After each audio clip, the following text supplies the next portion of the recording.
Hi friends, आप सबका बहुत बहुत स्वागत है रैंकर्स मंत्रा में। फ्रेंड्स, पिछले कई दिनों से आप लोगों ने देखा है कि पेपर के माध्यम से, मीडिया के माध्यम से ये बातें आ रही है कि पंचायत चुनाव के बाद बड़ी संख्या में शिक्षकों की नियुक्ति होने वाली है। यहाँ भी एक न्यूज़ है कि झारखंड में शिक्षकों की बम्पर नियुक्ति का ब्लूप्रिंट तैयार, पंचायत चुनाव के बाद होगी घोषणा।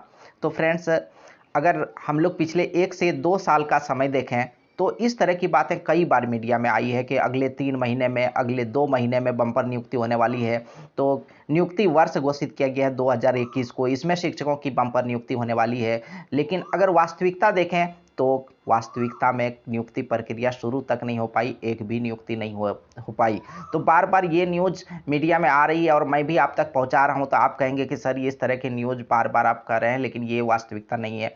तो फ्रेंड्स, बिल्कुल ऐसा हम लोगों के साथ हुआ है कि सिर्फ पेपर तक ही सीमित रह जाता है और धरातल पर, ज़मीन पर कोई बहाली प्रक्रिया शुरू ही नहीं होती। तो इसलिए ये शक जाहिर करना, सरकार की मंशा पे शक करना बिल्कुल जायज़ है। लेकिन फ्रेंड्स, मुझे लगता है कि अब शायद बहुत हो चुका है। पिछले 2 से 3 साल का समय बस इसी तरह मीडिया के माध्यम से गुजर गया है और अब शायद जो है सरकार के पास मौका नहीं बचा है और अब उसे नियुक्ति करना ही होगा।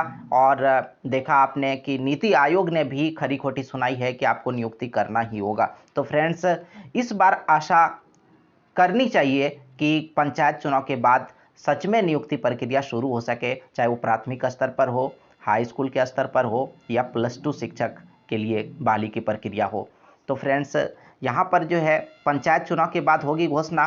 तो झारखंड में पंचायत चुनाव के बाद एक साथ बड़े पैमाने पर शिक्षकों की नियुक्ति होगी। स्कूली शिक्षा एवं साक्षरता विभाग ने झारखंड कर्मचारी चयन आयोग को अधियाचना भेजने के लिए तमाम आवश्यक प्रक्रियाएं पूरी करने की कवायद तेज कर दी है ताकि पंचायत चुनाव खत्म होते ही नियुक्ति प्रक्रिया शुरू की जा सके। ये मैंने कल भी एक वीडियो में आप सभी से शेयर किया था कि पंचायत चुनाव के बाद जो है नियुक्ति प्रक्रिया शुरू की जा सके, इसके लिए जो है अधियाचना भेजी जाएगी जेएसएससी को और जल्द से जल्द नियुक्ति प्रक्रिया शुरू करने की कोशिश होगी पंचायत चुनाव के बाद, जैसा कि अभी तक न्यूज आ रहे हैं।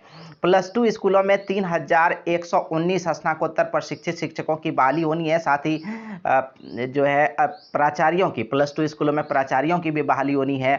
तो +2 स्कूलों में 3119 स्नातकोत्तर प्रशिक्षित शिक्षकों की नियुक्ति होनी है। इसी नियमावली में राज्य के 510 +2 स्कूलों में प्राचार्यों की भी नियुक्ति हो सकेगी। वहीं विभाग ने हाई स्कूल शिक्षकों के लिए आरक्षण रोस्टर तैयार करने के लिए भी गतिविधि तेज कर दी है और प्रत्येक जिले को कहा गया है कि आप जो है जल्द से जल्द, 1 सप्ताह का समय भी दिया गया है कि जल्द से जल्द रोस्टर जो है क्लियर करें। यहाँ पर जो मेन न्यूज़ है कि प्राथमिक शिक्षकों के 60,803 नए पदों के सृजन की तैयारी चल रही है। इस नियमावली में कई बदलाव किए जा रहे हैं। अगर प्राथमिक शिक्षक नियुक्ति की बात करें तो इस नियमावली में कई बदलाव हैं और यही सबसे इंपॉर्टेंट इस वीडियो का थीम है कि कई बदलाव किए जा रहे हैं। इसमें वेतनमान कम किया जाएगा। ये एक झटका है झारखंड के स्टूडेंट्स के लिए, झारखंड के शिक्षक अभ्यर्थियों के लिए, कि इसमें वेतनमान कम किए जाने से लेकर शिक्षक पात्रता परीक्षा के बाद एक और प्रतियोगिता परीक्षा, मतलब शिक्षक पात्रता परीक्षा टेट आप जिसको जेटेट कहते हैं, और उसके बाद एक सुपर टेट भी आपको देनी पड़ेगी। एक और पात्रता परीक्षा, अगर आपने जेटेट पास कर लिया है और उसके बाद नियुक्ति प्रक्रिया शुरू होती है। यहाँ जैसा कि आप जान रहे हैं कि 26,000 शिक्षकों के लिए नियुक्ति प्रक्रिया शुरू की जानी है पंचायत चुनाव के बाद। तो यहाँ पर एक बार और फिर एग्जाम से गुजरना पड़ेगा। अगर आप 2016 के जेटेट पास अभ्यर्थी हैं तो अभी भी मौका है कि आप जो है कोशिश करें अपनी आवाज़ को बुलंद करने का, ताकि जो है और 2012 की नियुक्ति नियमावली से आप लोगों का नियुक्ति होगा, क्योंकि आपका जो जेटेट परीक्षा है वो 2012 की नियमावली के अनुसार है। लेकिन यहाँ पर जो है इसमें नियमावली में चेंजिंग किया जा रहा है और फिर आपको एक और परीक्षा देने के लिए विवश होना पड़ेगा। दूसरी तरफ विभाग प्राथमिक शिक्षकों के 60,803 नए पदों के सृजन की तैयारी भी कर रहा है। इसमेमें प्राथमिक विद्यालयों के लिए 30,440, मध्य विद्यालयों के लिए 29,175 तथा उच्च प्राथमिक विद्यालयों के लिए 1,188 पद शामिल हैं।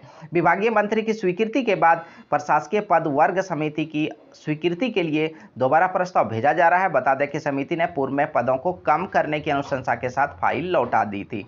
तो फ्रेंड्स, लेटेस्ट अपडेट इसी तरह आपको मिलते रहेंगे। बने रहे रैंकर्स मंत्रा के साथ, जुड़े रहे रैंकर्स मंत्रा के साथ। अगर अभी तक चैनल को सब्सक्राइब नहीं किया, सब्सक्राइब जरूर कर लें। धन्यवाद। जय हिंद।